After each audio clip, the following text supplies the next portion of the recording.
Team. Okay, so today I'm here to talk about AWS Lambdas, and there's also, and I'm doing sort of a lab, you can call it, and so we'll be using S3 and SNS as well. So, does everybody know what S3 and SNS is? We'll come to that. Okay. So it doesn't matter. Okay, good. Okay, so what is AWS Lambda? It's small snippets of code that's triggered by events. They introduced it in 2014. So it's serverless, it's really serverless, and it's event-driven. And the code they support is Java, Java 8, Node.js, Python, and C#. And they support a couple of different versions of each. Or Java is just Java 8, and C# is just C#. But Python and Node are two different. So, and since we're talking about AWS, you have to think about cost. And the nice thing with Lambdas is you're only charged when they execute. And you can see, 1 million requests per month is free, and then it's actually really cheap until you get a Lambda that's used a lot. So next, S3, Simple Storage Service. It's Amazon's one of the earlier services, and it's for storing objects like images, text files, whatever. Not really made for databases, or not at all made for databases. So, and they have a 99% durability, which means you won't be losing any data when you have it in S3. And you have an availability of 99.99, which means you'll always have access to them. More or less. They had an issue in this spring when they were testing to take down servers, and they took down more servers than they had planned on. So then they had a problem.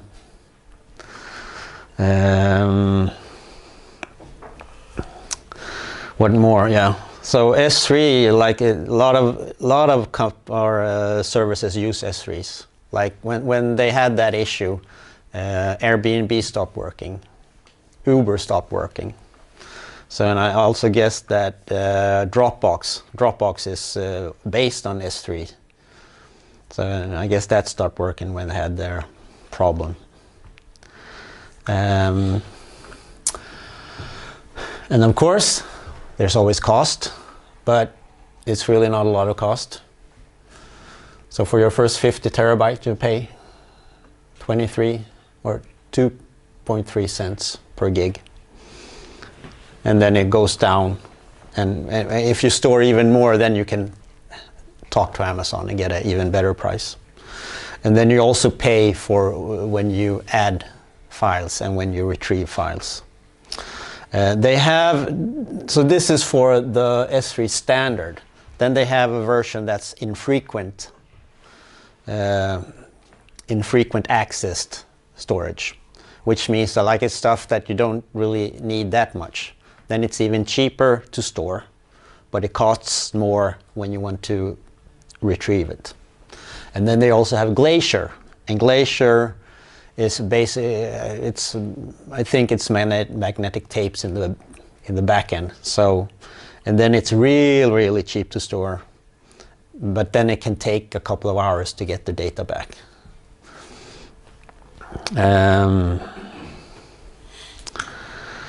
And the third service we'll be using today is SNS, Simple Notification Service.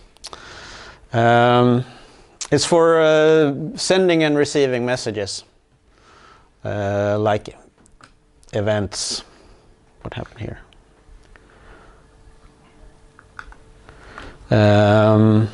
So yeah, So you can publish to SMS, email, HTTPS, or send it as a Lambda event, and also as a SQS, which is Amazon's simple queue service that we won't be using. So I'm not going to talk about that today. And of course, there's a cost. But 1 million push notifications free. Yeah, you can see the SMS, you get 100 free SMS per month. And then it depends on your operator what the cost is after that. You see there's two numbers. The higher number is for promotional SMS. So if you're sending advertising over SMS, it costs more. But there's no charge if you're triggering a Lambda with an SNS.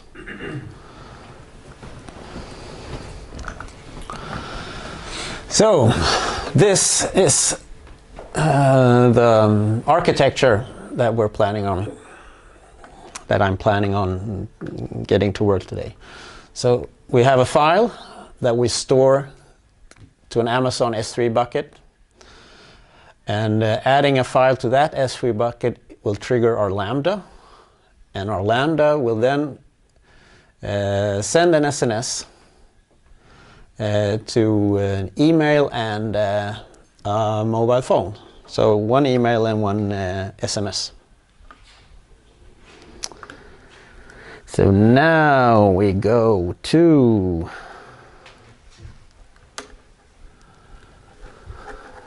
where am I? There. Signing. So I'm using my personal account. Oh crap! My phone is in my pocket, which is in the hall. Oh well, in the meantime, let's look at some code. I'm not planning on writing live code here. So this is the Lambda function. And on event is where the Lambda will be entering. So this is just set up for logs, so we get some logs written.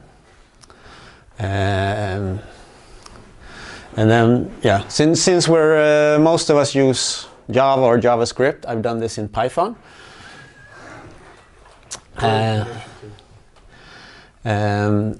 So what happens here is that we create an S3 client and an SNS client, and then in the event contains an S3 event contains the records. So we'll read the S3 file. And then I'm just printing out the S3 file to the log. I guess we shouldn't be doing this if it's a picture we're uploading. But it'll only be text, so we'll fine. And then we'll send a new an SNS to whoever wants it. So it's pretty straightforward. Retrieve the S3, do whatever you want with it, and then send an SNS that we got a new file. Where am I? There I am. So how do you inject sort of the recipients of the SMS? We'll get to that. Oh, teaser. We're on our way. Where are we? Yeah. Yeah, I'm going that way. Oh, here we go. I need another phone.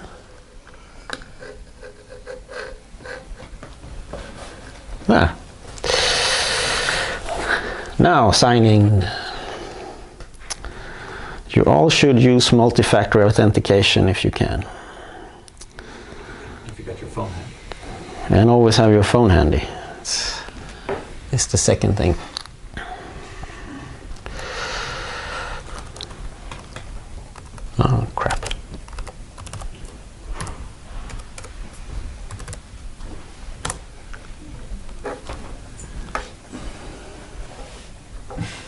Root user sign. Sign in. I might as well wait. Super secure.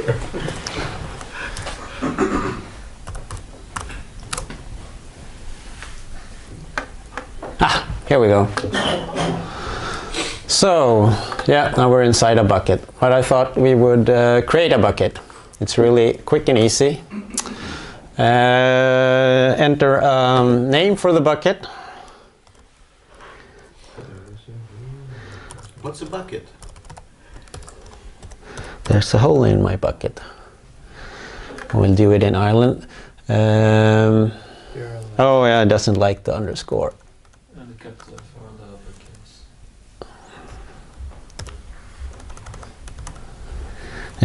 Yeah, all the bucket names are actually globally unique. So when you need to select select a name that no one else has, and no one has Frule bucket.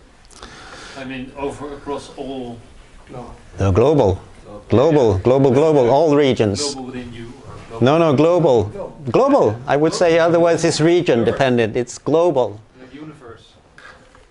Yeah, well, I don't know if there's a Mars region, but they're probably planning on it. So here we can add versioning, which means that it'll save everything you save, and if you delete it, then you can retrieve it within certain limits. And there's a lot of other stuff you can do that I'm not gonna do. And if you want other accounts to be able to access it, and create bucket. So now we have a Frule bucket. Excellent. And no, let's not do that. We will do like this instead. We will go and we'll open our Lambda. I'll close these. So we're going to create a new Lambda. Okay, I'm doing everything in the web console. There you can, of course, they have a command line client for all you command line junkies, where they can do everything you can do here, you can do in command line. So we're going to create a function, and we're going to author it from scratch, and we'll call this Techfrulle Lambda, and we don't want to use Node.js, so here you can choose what language and version you're using. We're going to do Python 2.7, and role. A Lambda needs a role. It's for permissions for what it can do or can't do. And you can create a new role or create a custom role, or you can choose an existing role. We'll start with choosing an existing role. So let's do, no, actually, back.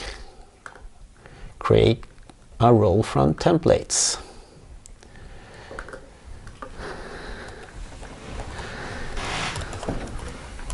Techfrulle role. And we'll choose a nice, and since we're going to be using S3, we'll have an S3 permissions. Nice. Shh.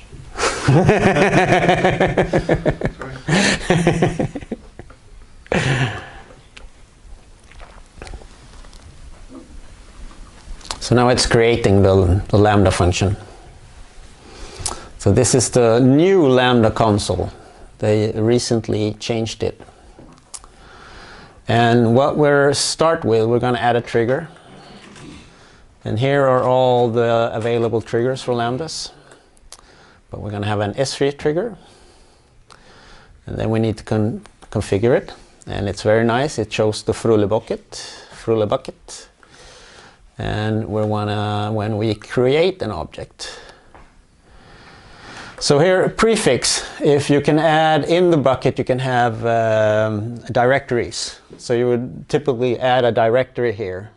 So you can have in the same bucket, like you can have incoming and outgoing directories, or depending on, like you get read from the incoming and then you post to the outgoing. It's a typical use case. And also a suffix, so we might as well, let's put txt here so we won't open JPEGs. And here you can choose if you want the trigger to be enabled from the get-go or not. So let's add this. Yeah, we might as well save it.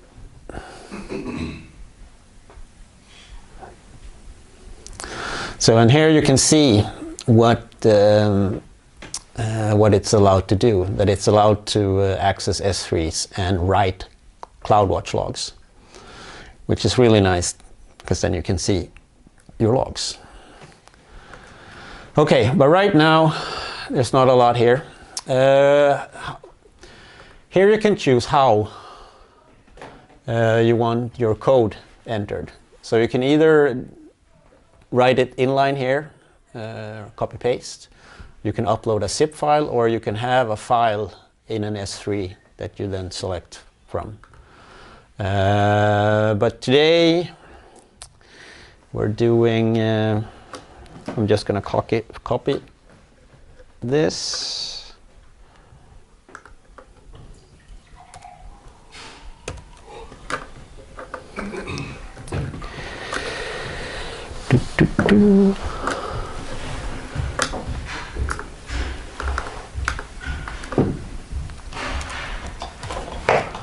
Here, and we'll save this. So now this is actually, I just saw this yesterday. I haven't really noticed because I'm always uploading zip files. That this is their AWS Cloud 9, which is the new IDE from Amazon, which is an cloud-based IDE. So, which is, it's really cool. You can have it's integrated with all their everything, all their the languages they support. You can use it directly on the web and add breakpoints and stuff like that, and do debugging on the web. You have a complete Linux environment too, right? Yeah, I'm not sure. I haven't really had the opportunity to work. I think you set up an EC2 that you then install Cloud 9 on. And then you can do, like, you can share code. You can work with it basically like Google Docs, that you have work in the same file at the same time. And I think each environment is its own Docker instance, right? Yeah, like I haven't worked with it yet. I just saw it yesterday that, like, oh, it's Cloud 9. It's cool. So let's see. Let's make a small test, because here you have test event. So you can configure a test event, create a new test event, and then they have different templates.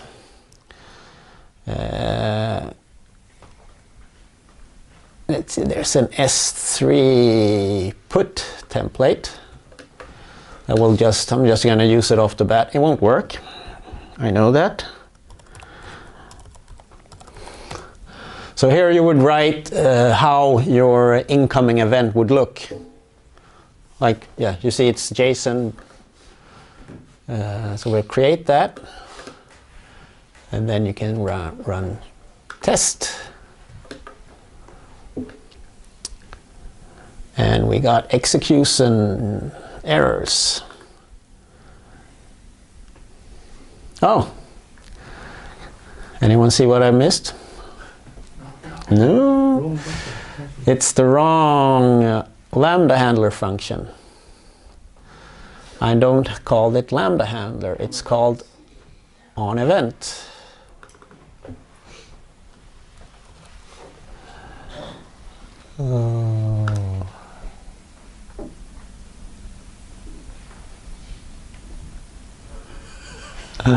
This wasn't easy. Your arrow key doesn't work? Probably.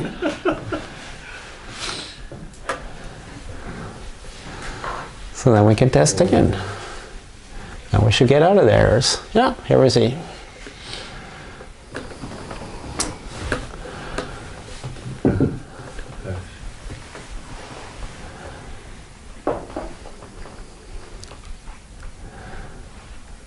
Yeah. And we don't have that bucket, so let's close that. And here we can go in and look at monitoring. We can look at monitoring. So here you can see when the Lambda has an invocation, it means when it's called, and how long it took, and if there were any errors. And from here we can jump to logs.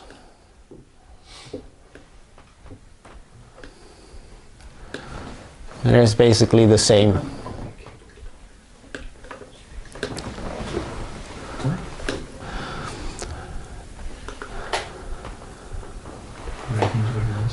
So we'll delete these log streams. Yes, delete.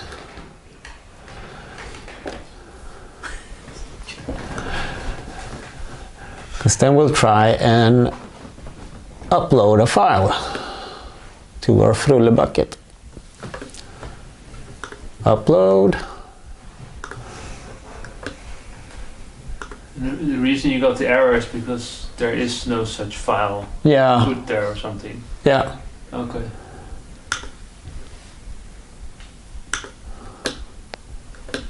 I hope so. Unless I'm forgetting something.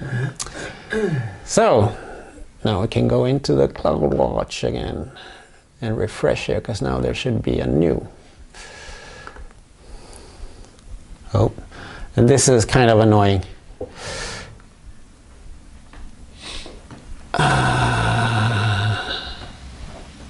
Okay, yeah, we managed to read the file, and this printout of the file.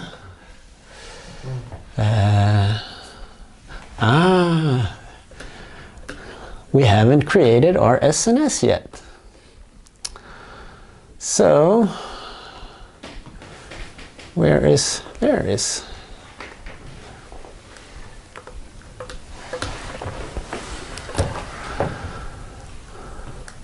So we'll need to create an SNS topic.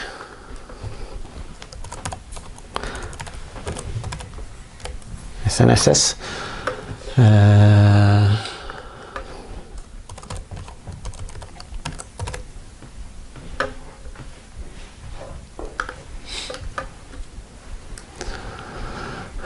And what we need here is this ARN. This is what we use to tell the Lambda what SNS to send to. What is ARN? Amazon resource number? Name?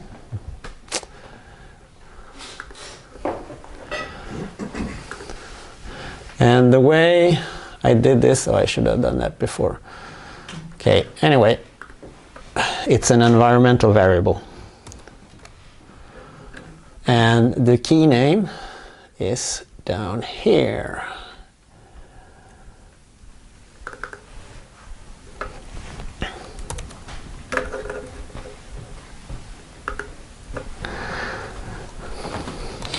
So, using the environmental variables, it lets you set up so you don't have to hard code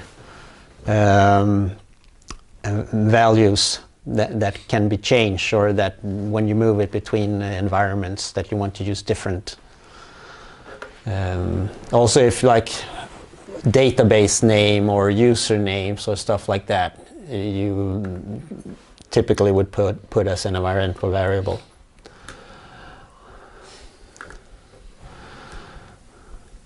So let's delete that so we can upload it again. Delete. Delete. Delete.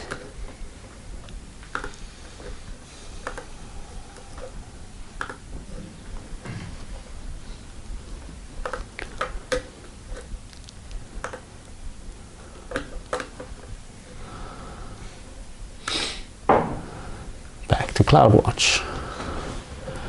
Now this should be here. Let's see. So here we have a new.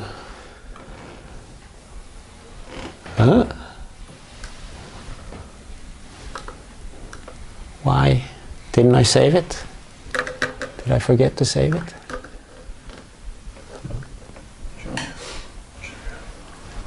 Is it the right SNS?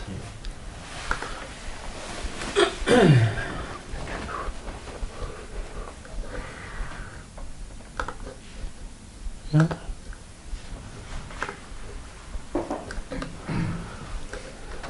That's odd.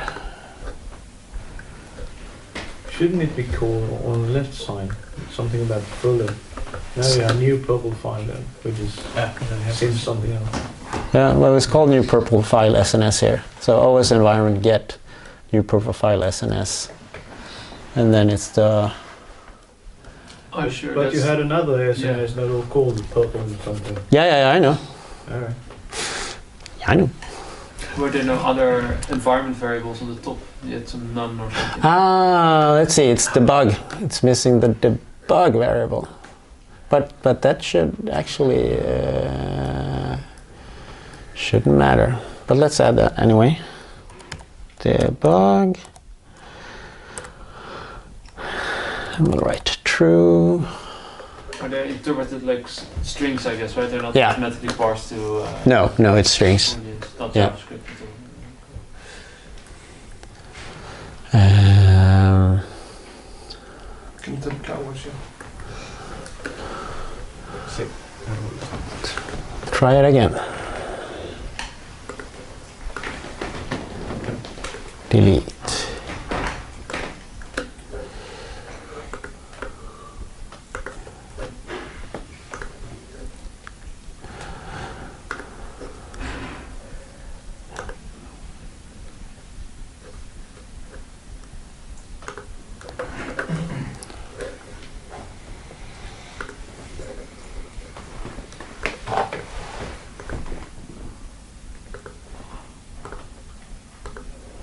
Come on. What time is it? 24. Yeah, it should be. Ah! What is that like? The new stuff. Oh yeah, probably. Oh yes, here we are. Ah.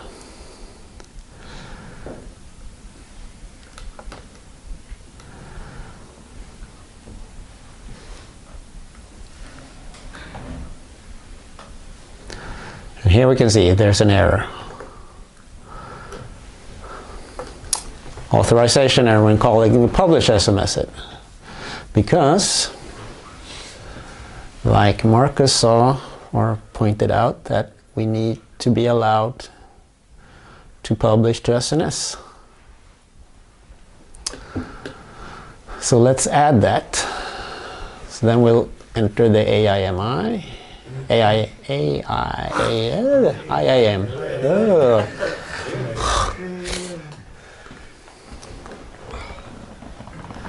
And we'll go into roles. And we have the Techfrulle role.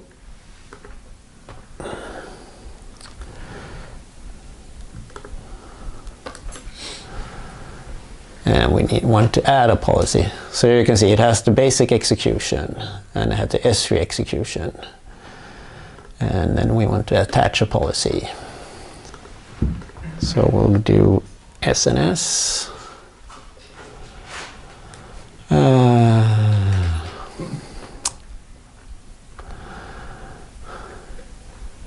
Here we have an SNS publish. We'll use that one. And we can look at it actually. So this is typical how a role looks.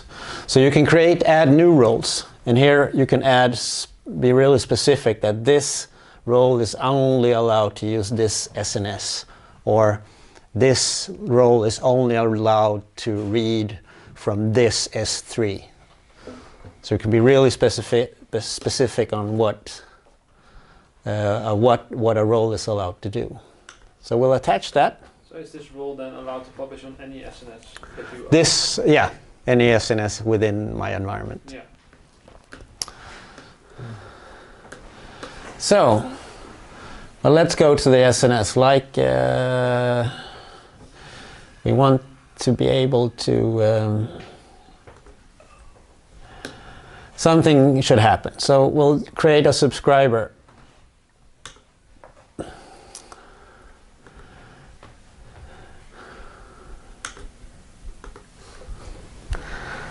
And now use.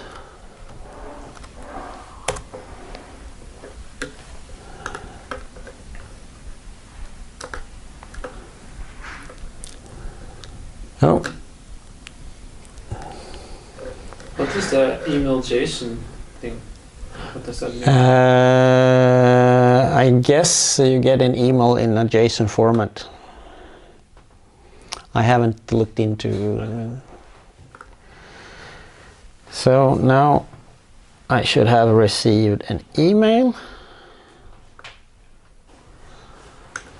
that wants me to confirm my subscription. And now I've confirmed my subscription.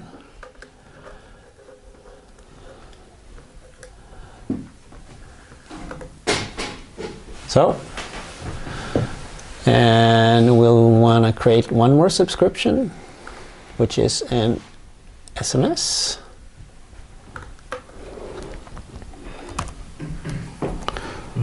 Is there?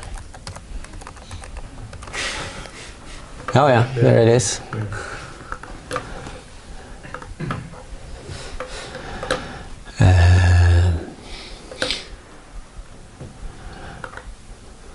But for some reason I don't need to confirm my phone number, which is interesting. So let's go to CloudWatch and delete these log streams. Yes, please. And then we'll go to the one more time, delete it. Quite stable. Works every time. And upload it again. Quite stable. Yeah. Works every time. Sounds like Removing it. Yeah. Great. Click cancel. Oh, bam. It's this thing called There's something here really strange. Here we go, upload.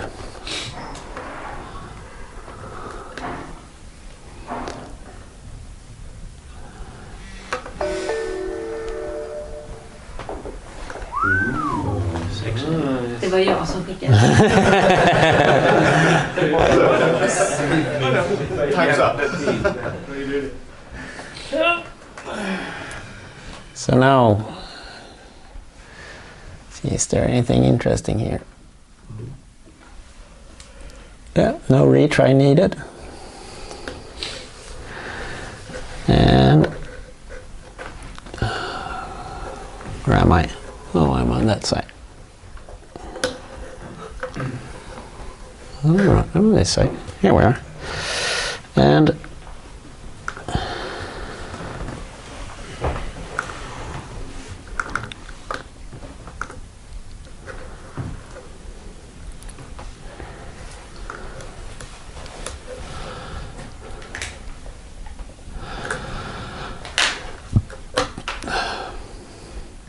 so now I got the notification.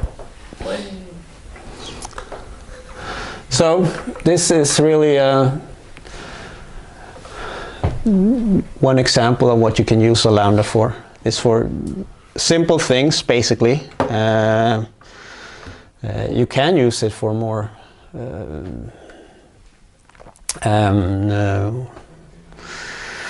more time-consuming things, and Lambda is only allowed to run up to 5 minutes. So you can't do really long processing when using Lambdas.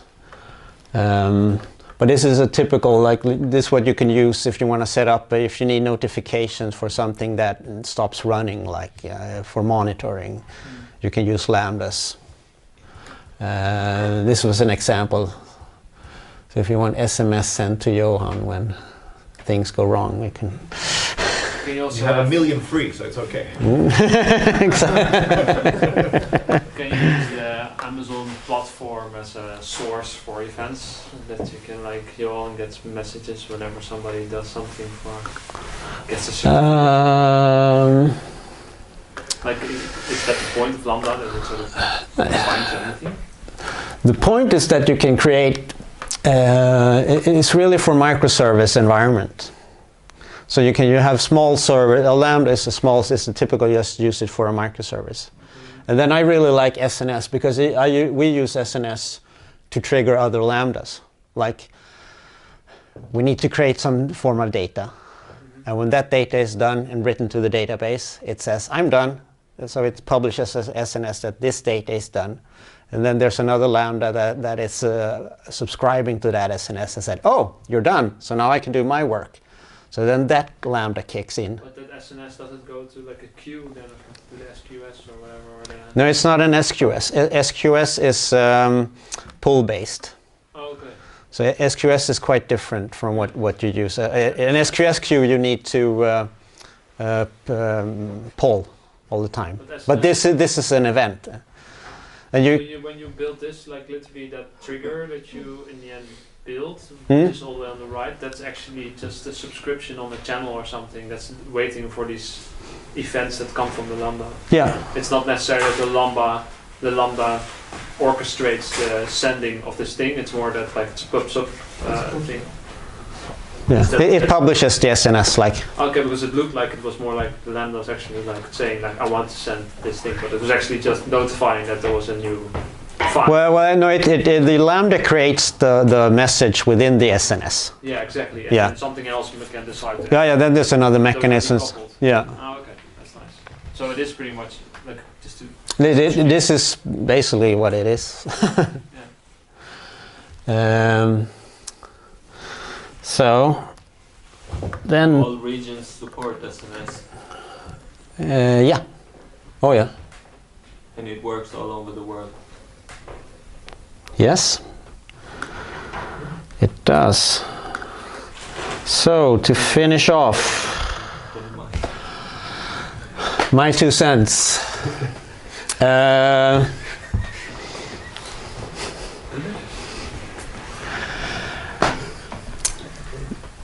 This is my nuggets of wisdom that I want to give to you. There are no silver bullets. What I mean with that there's no one technique that will solve any problem. Lambdas are great. I think they're fantastic for some solutions. JavaScript, I guess, is good for web solutions.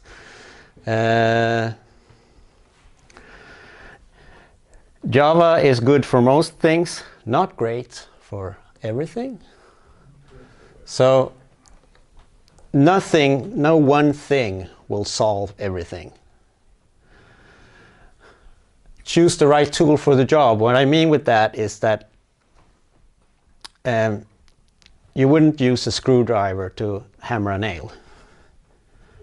You can use a hammer to hammer in a screw.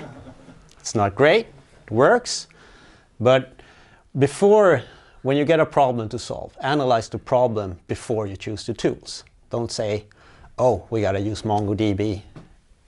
And then you have something that requires where the data has a lot of relationships. Then a no relationship database isn't great. But if it doesn't have a lot of relationships, it has other things that it needs to be able to scale, then maybe MongoDB is your choice. Look under the rug. What I mean with that is know what happens in a level below what you're working with. Have an idea of what's going on. Because remember, everything we write, in the end, it's all C. And what I mean with that, there's an operating system that's probably written in C that needs to run this. It's not C, it'll be machine code or something. But in the end, it's assembly, machine code, C-like. So even if it's really cool and easy, in the end, it'll all be C. So know what's going on. It comes to how we optimize. So like, okay, you can write and use a really cool technique, but what happens in the real world? And in the end, pick your poison, because there will always be dragons. Just choose a dragon that you can handle, that you know how to handle. That's it. Okay.